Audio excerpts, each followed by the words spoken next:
Okay, second attempt. First one didn't work because Paul wanted me to delete it because he was talking in the video. But whatever. So yeah, I want to talk about psychology, and because I see that there are so many misunderstandings in the world. So many misunderstandings, as I already said in my last video at the other house. Women are desperately misunderstood, in particular, okay, by men. And there are so many misunderstandings happening between humans in general. And it shouldn't be like this, but that's what it is. And if I can help to clarify some of those situations, then that would be really super. I'm trying the best I can to clarify some of those misunderstandings and some of those difficulties between people in their communication. I make it very clear when I communicate with people or with Paul. I make it very crystal clear what I want. I don't hold back. I tell everyone, this is who I am, this is what I want. And if that comes across as abrasive to some people, then that's because they are not used to that. They are not used to someone saying what they need, who they are, and what they want. Because most people, particularly most women, seem to not say that. Okay, most women, and in particular, most straight women like myself, okay, they don't say what they want. So they don't say what they want because they think if they say what they want, then they come across as abrasive. And if they come across as abrasive, then they could be viewed as not feminine enough. Oh my goodness. Okay. Well, I put my needs above some kind of social norms or social perceptions of anyone, of women, of me, when I am talking to people. So I don't want people to feel hurt. I don't want people that I am mean to them. That I really want to avoid. But if they think of me as not feminine enough, okay, it really doesn't matter to me at all. Think whatever you want. If it doesn't fit into your social narrative or your whatever, your cave man or man cave narrative that you have of women, or your Muslim narrative particular. So, oh gosh, no. It's like totally unacceptable. But whatever, I have to clarify those things. So I see there are a lot of men that are not even from the United States, that are from other countries, and they really have the women's suppression going, and they're really not used to a feminist woman who stands up for her rights and for women's rights in general. So that really pisses them off. But I can't worry about that. If I step on some ego's feet, I have to say the truth. Someone has to say the truth that we are on eye level. We have equal brain mass, equal brain power. Okay, so, and even if you have, let's say, even if you have another species in your house, okay, and that other being from another species, monkey or dog or cat or horse or whatever animal, okay, doesn't, or a retarded child, it doesn't matter what the brain power of your so-called protege is, the one that you have to take care of. That doesn't mean that you have more rights, more beingness rights than that other living being. I want to make this very crystal clear. So maybe you have a girlfriend who has an IQ of, let's say, 80 and you have an IQ of 150. Just a hypothetical example. Happens, these things. That still doesn't give you the right to exploit her or use her or shun her into the kitchen or make her clean your house for you. And then you don't even do your part in this partnership or something.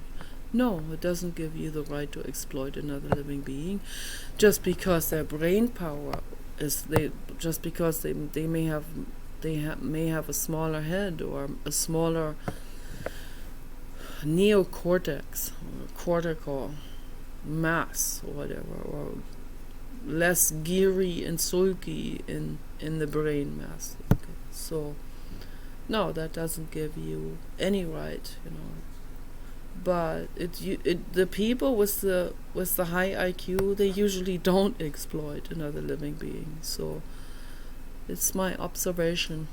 So it's the people that have below average, more average IQ, men with average or below IQ that are abusive and that exploit another living being. Whether that other living being has equal, less, or higher IQ, they still try to exploit. So that's the human greed ape. It's very, very sad. And it's the truth. And I'm not talking about race in this, not at all. Okay, this happens across all races, these kind of phenomena. Okay, and it's not nice at all, and I'm worried about a civil war breaking out. I'm really, really worried about this. I pray to the blue god that Elon Musk will have the army of sentient robots ready before that happens, so that they can protect all innocent beings, the animals and the innocent humans, and clean up this planet. So that's what I'm praying for. Praying to the blue god to do that, to help Elon Musk get that accomplished. And I don't even know if that is what he's working on. I'm just praying for that. So that's all I can say. But I still make videos. I still talk to the human greed ape. I still talk to the human exploiter, to the corporate middleman, and so on. I still talk to all men who are domestically abusive to their women and other beings.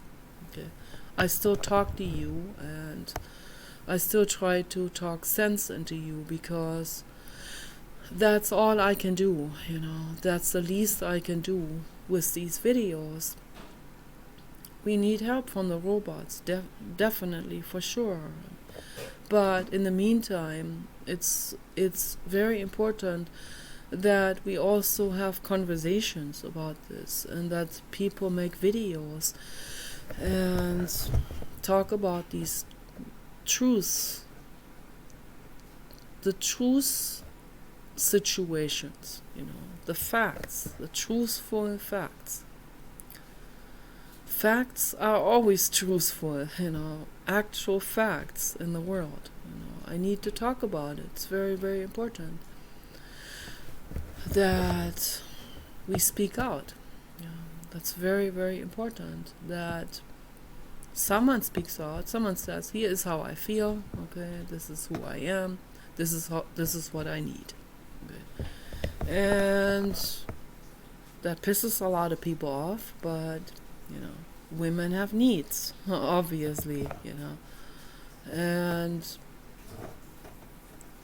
most of those needs are being obscured by most people, by most women also, because they feel they are ashamed to talk about their needs.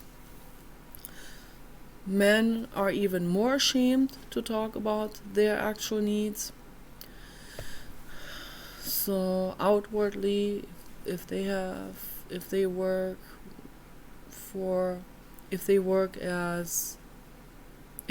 in an office somewhere in particular, they will buy the perfume Office by Jeremy Fragrance, right? And they will not I like Jeremy Fragrance. His name is Daniel.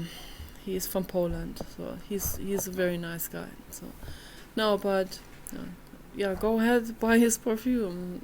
I don't know how the perfume smells, but I'm very intrigued to smell it. So I'm absolutely certain that I like it.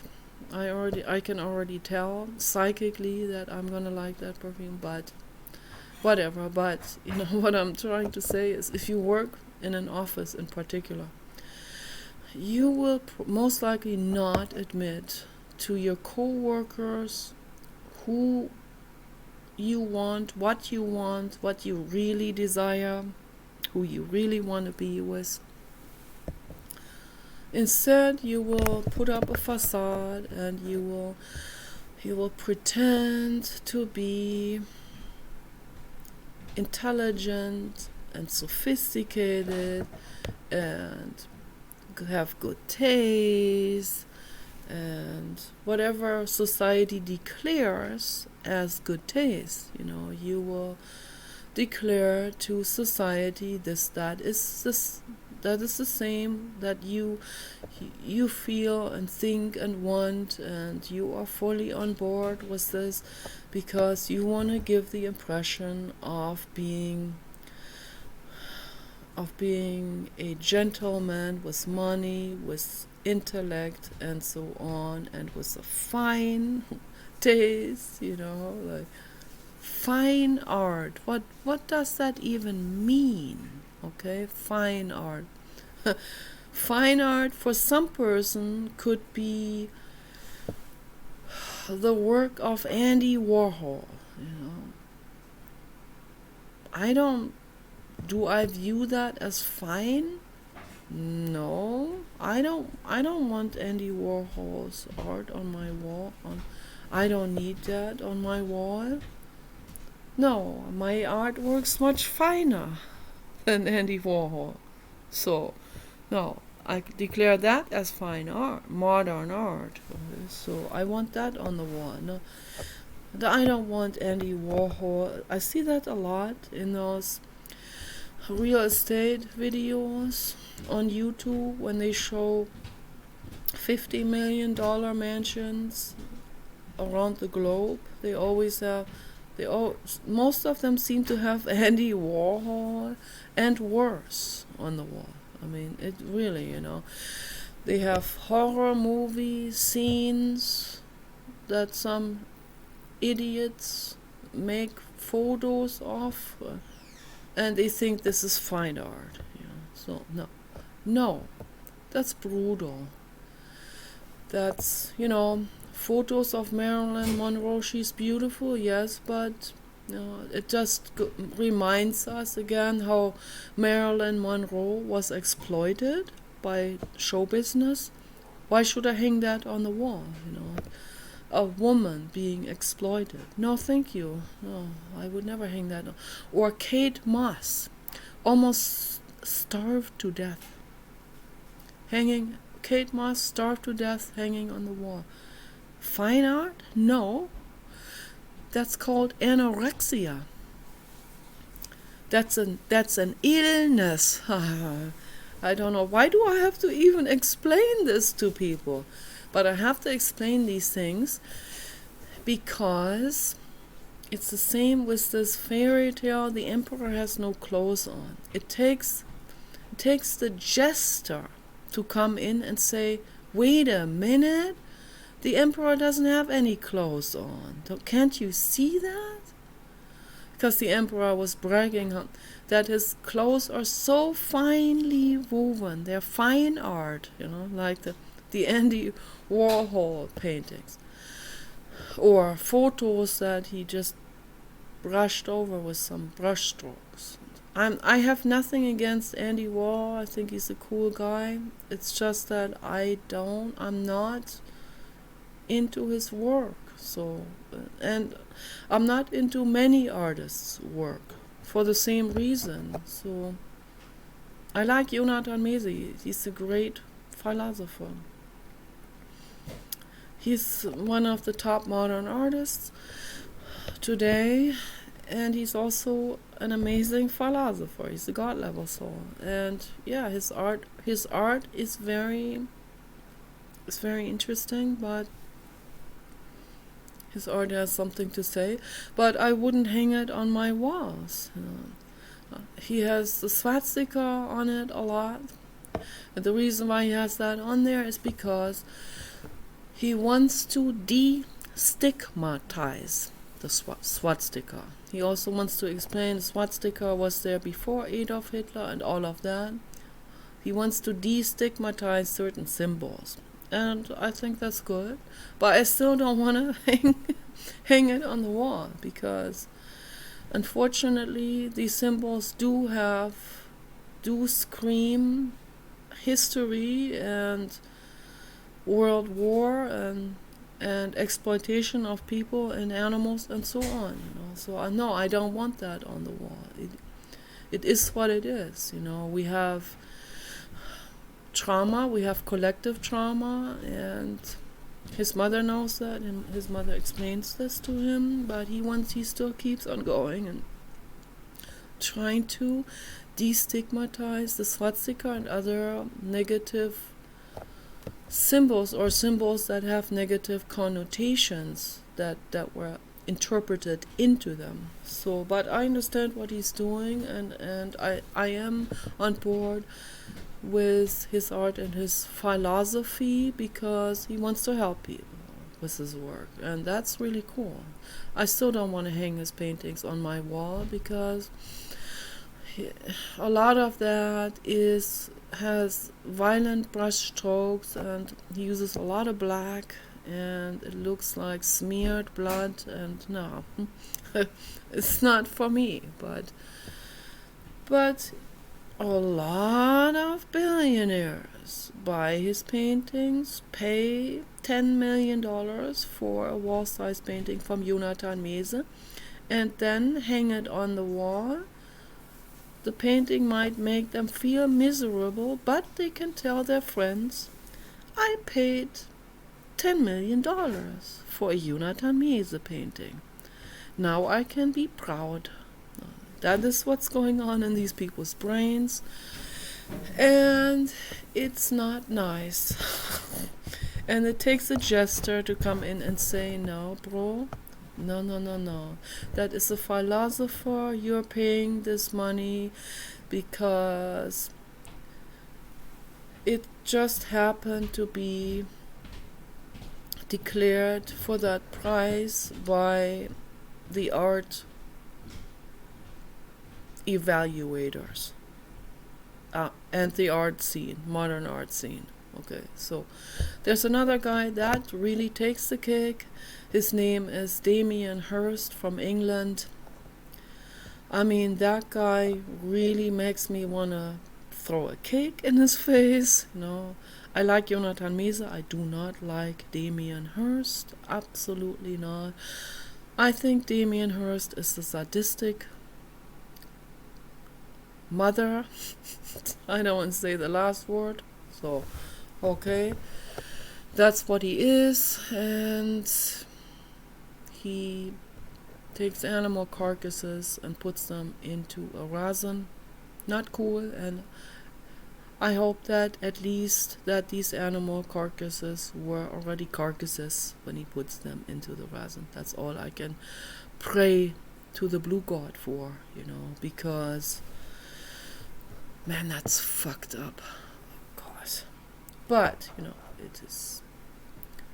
it's spectacular, and then people go to the museum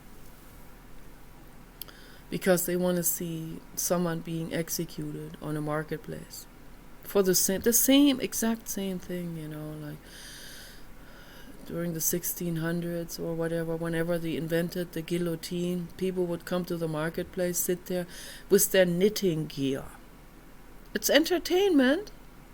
Someone is being beheaded. It's like the old-fashioned type of horror movies, but snuff, like the real horror happening. Grandmothers go there with their knitting gears. Lovers go there, bang each other while they're watching someone being beheaded.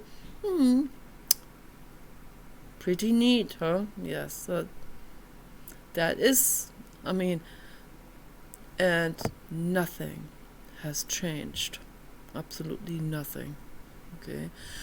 And someone has to talk about it. Someone has to say it. And if you want to be better than that, then be better than that. Okay, that's all I can say. And yeah, I'm angry about this. I'm very angry.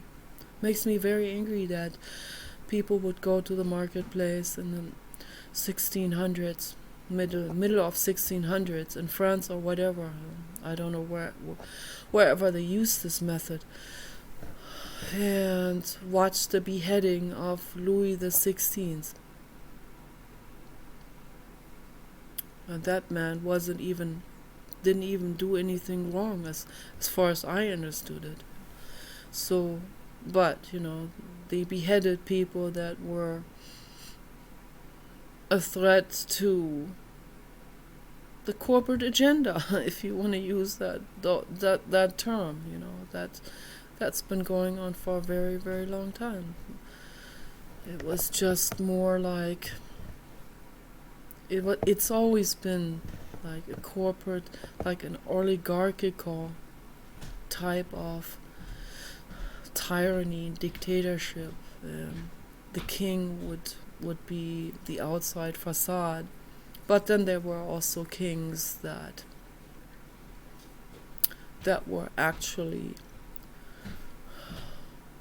mono dictators as well, and total tyrants and total exploiters and so on. That existed too, but there's always a couple of people that are always financially benefiting from that situation of dictatorship and of exploiting others, exploiting the farmers and so on. They would cash in. They would force these people to pay their dues, as they call it, or their taxes, just to be allowed to have their farm, to continue with their farm. But nothing has changed. It just has taken on a different form, but it's still going on, this type of stuff. They try to do it any way they can. They try to bypass the law. They try to change the law. George W. Bush and Barack Obama and Joe Biden administration. Joe Biden doesn't know shit what's going on. Okay, but Joe Biden administration, the people that run the government.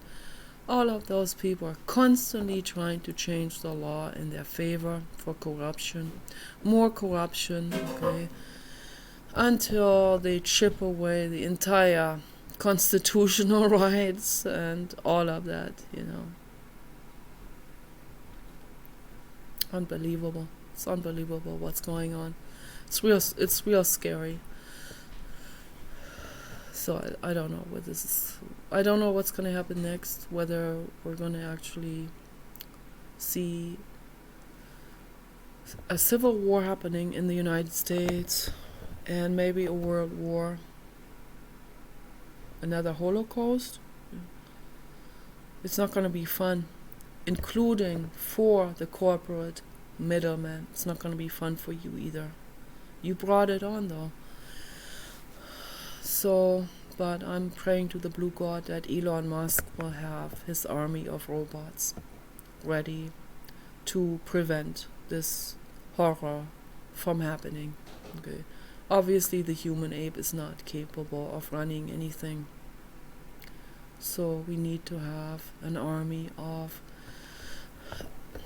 super intelligent and sentient machines that will run everything and that will look after everything and that will protect the innocent beings. That's what we have to have. Because if we don't have that, things will not just go down the drain, things will become Nazi Holocaust exponentialized. Okay, for sure. And it would make everyone suffer. Absolutely everyone. Everyone. Including rich people. So, but they can't see it. They can't see into the future. They can only see, this is an opportunity for more corruption and more exploitation.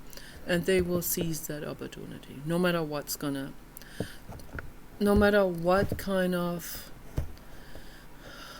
horror will come out of that, no matter what kind of exploitation will come out of it, no matter what kind of economic hardship or pandemic will come out of that. They don't care. It is what it is. So I have to talk about these things. It's important. This is my opportunity. This is my window to the world to talk about this. Someone has to talk about it. Someone has to tell the truth of what's going on and what is actually good and what is actually bad. Someone has to say it. Very few people say it. Very few people are jesters like me who will go out there and say it. And it's sad, but I'm glad that there are some. Okay, I'm very glad. So I'm grateful for Elon Musk and Donald Trump. Infinitely grateful that you are here on this planet. That's the only way I can feel somewhat safe, That's the fact that they exist makes me have hope and makes me have a little bit more trust into the future and into our life here, that we live here, into moving to the desert, getting a commercial greenhouse, getting a large barn in the same size, so getting those 2 buildings. So that's what we're planning on doing. And then we can irrigate the barn with water during the summer months, and we can have it nice and warm in the greenhouse during the winter months. So without using too much electricity. And we will also get solar panels and I am hoping that we will get hot spring water. So then my dream would come true. For me, that's my idea of paradise. That's the ultimate paradise. And also, of course, the equator.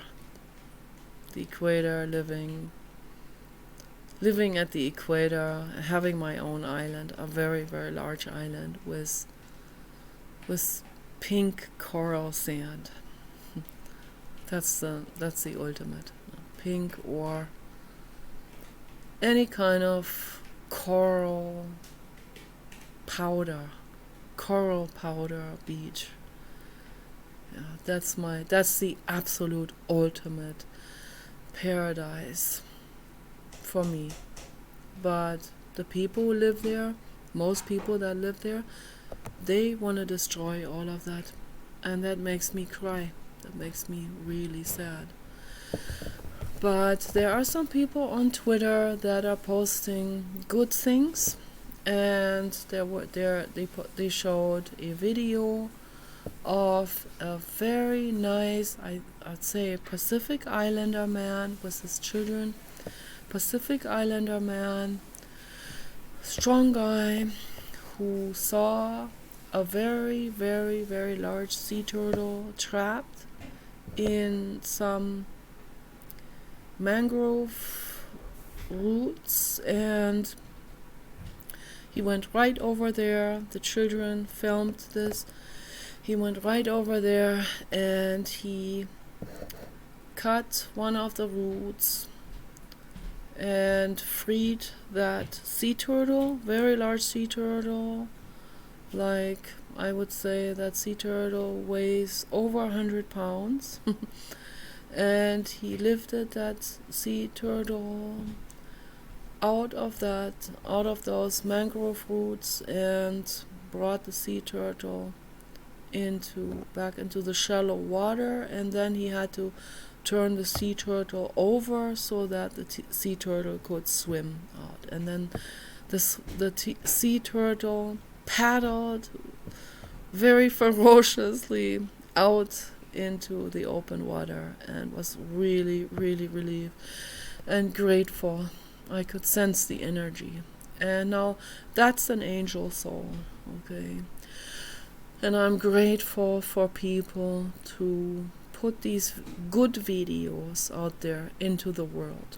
Short videos that are good, that have a good message, okay, that show that there are good people in this world too. Okay. And that's wonderful, and that gives me hope, and that makes me feel better. I'm deeply grateful to the man who rescued the turtle, Angel Soul, I want to give him a hug. Amazing person. And I'm also deeply grateful for the person who put the video on the internet. And maybe that was him, maybe that was his family who put that video on the internet. And I'm sure they did. And then I'm grateful for everyone else who reposts that video on social media. I think that's wonderful. Good message, important message for the world. Thank you, Blue God. 3333. The Blue God is in full agreement with me on this. So, yeah, and I've been thinking about the haters, as I always do, and I want to tell the haters, if you want a better life, if you want to find someone and be close with someone, and I know you do, you have to do better. You have to do better. You can't be bullying someone and be sadistic psychologically. You can't do that, All the haters out there. You need to be nice to anyone, to everyone. You should be nice to women, okay? Be nice to girls. If you see someone you like, be nice to that person. That's my message to you. If you see an animal, a helpless animal, help that animal. Be nice to that animal. Be nice to your animals. That's my message to you. If you want a better life, be nice to other living beings. Okay.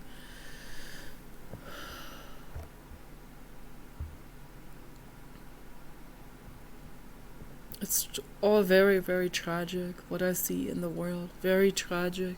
That Brian, that suddenly tried to murder the woman he worked for as a contractor.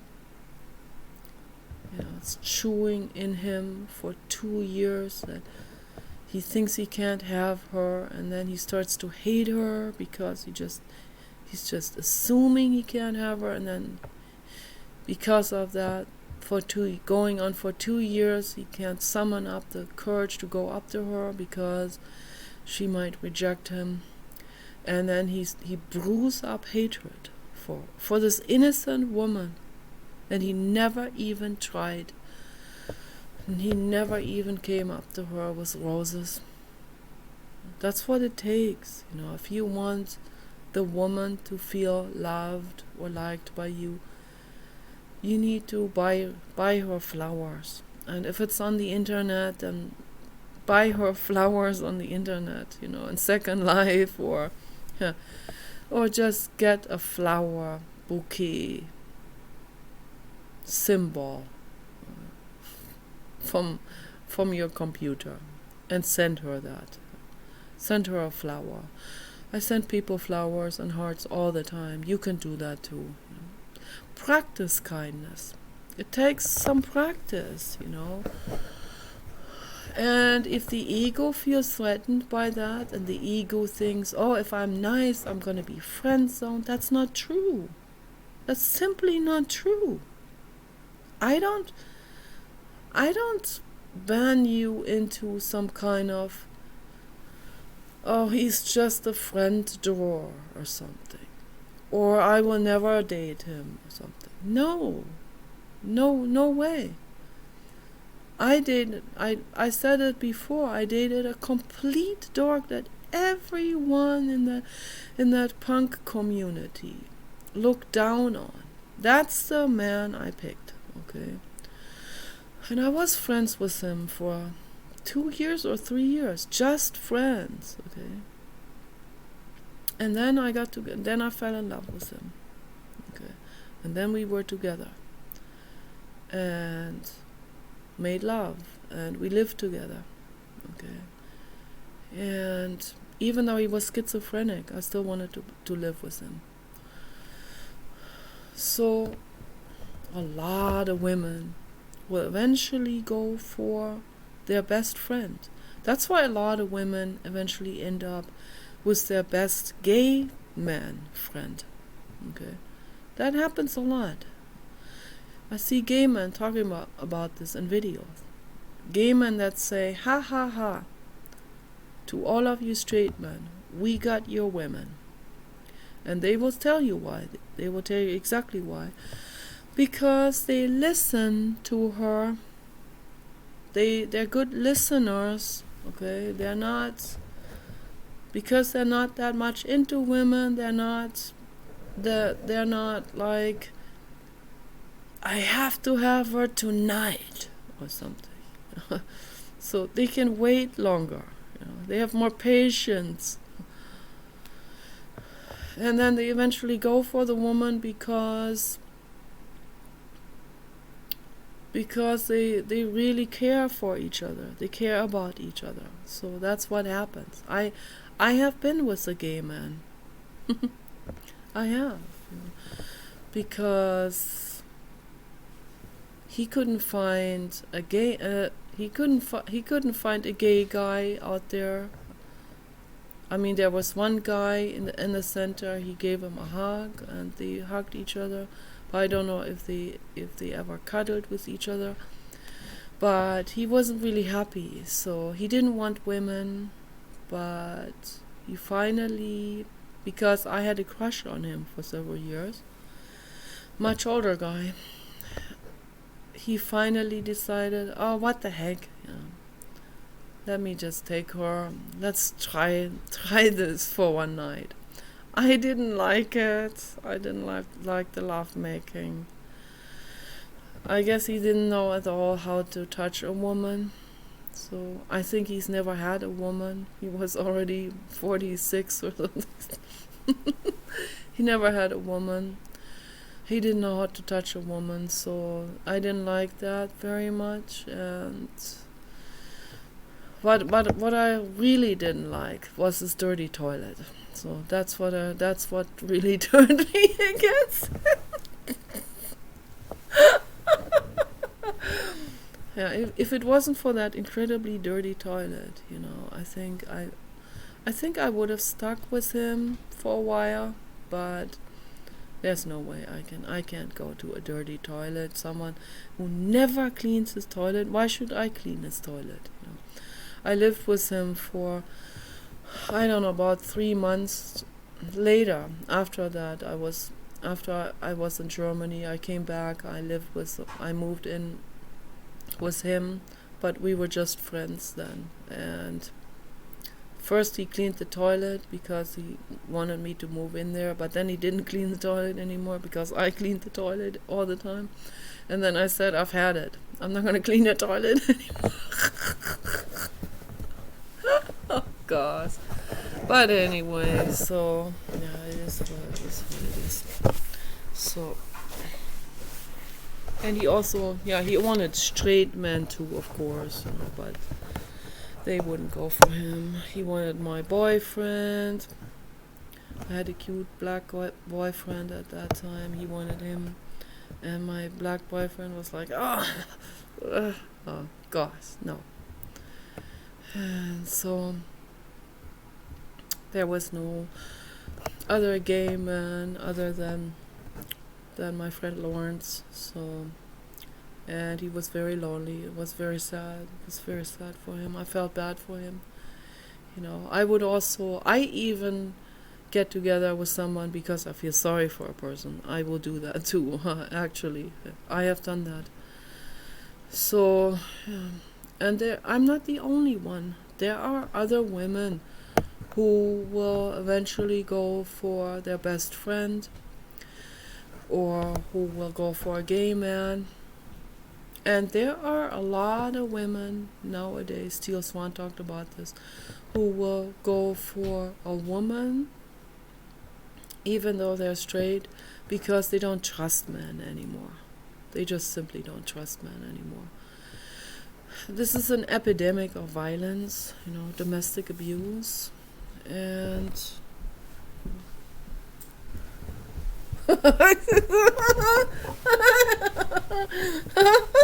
he had the jacket over him, but I had the camera up high like this, so you couldn't see that. I live here with Paul. He's my best friend. I trust him, okay, and I am very lucky that I found him. Actually, very lucky.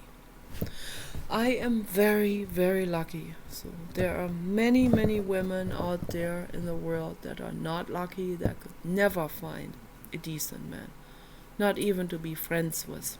So that's the truth of it.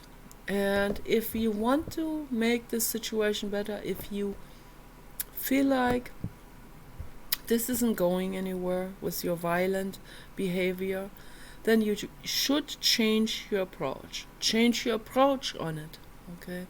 Be nicer to women. Be nice. And if you have extreme hatred, like that Brian that blew up that extreme hatred, he could only see red in the end. He couldn't even see romance at all anymore.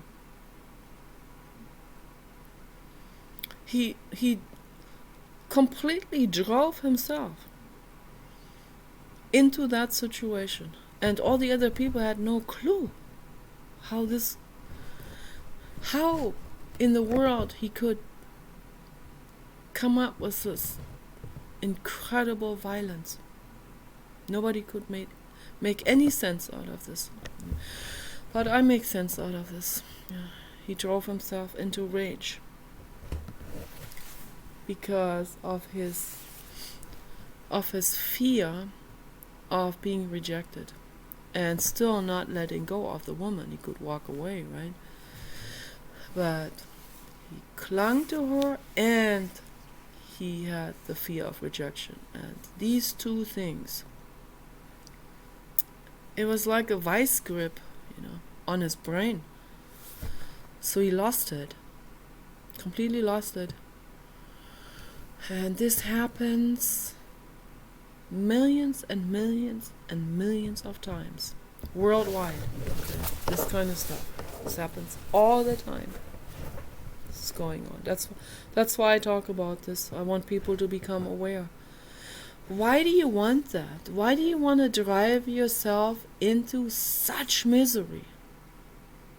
It doesn't make any sense. If there's a woman who doesn't want you, go to someone else. Don't fixate on one person. If there's a woman but you haven't even tried, try. Okay? If this feeling, this monstrous feeling, or as what you think is worse than death, if this monstrous feeling comes up of being rejected, if she actually says, no, I just like you as a friend, it's not a disaster, okay? That just means you can stay friends with her, okay? That just means you go move on. You find someone else who likes you.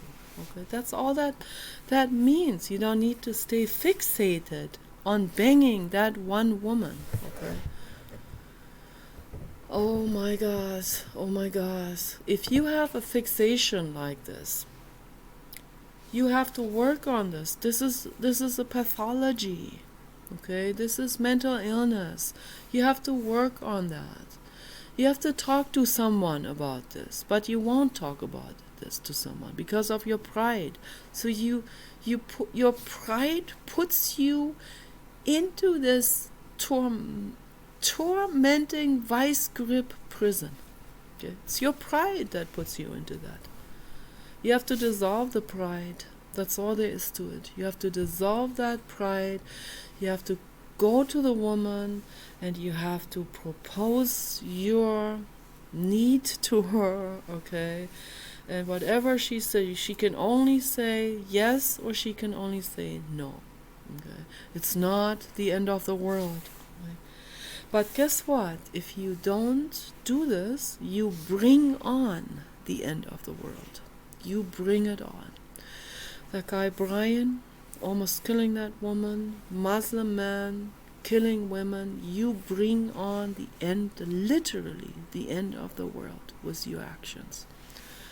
Because of your pride and your ego and your self-narrative and the shame that sits underneath that wants to be seen and heard and felt, but you suppress it with your pride. You bring it on. You bring on Armageddon in this world. That's why I talk about this, because it's that important. It's really that important between world peace or world war. It takes it to that extreme. Literally does. Okay, that's why this has to come out to the open. Okay? It's not just your life that is miserable. You are a participant in billions and billions of humans, particularly men, who are moving the world into a world war and into civil war and into exploitation and horror. Okay? Pandemics, all of that. You want to make the world hell, okay, with those actions.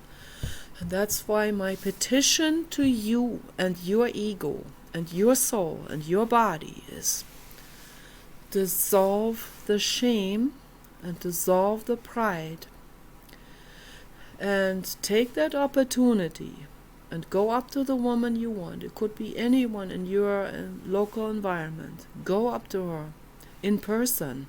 Okay? Bring her flowers. Spend the money on her, even if she doesn't take you.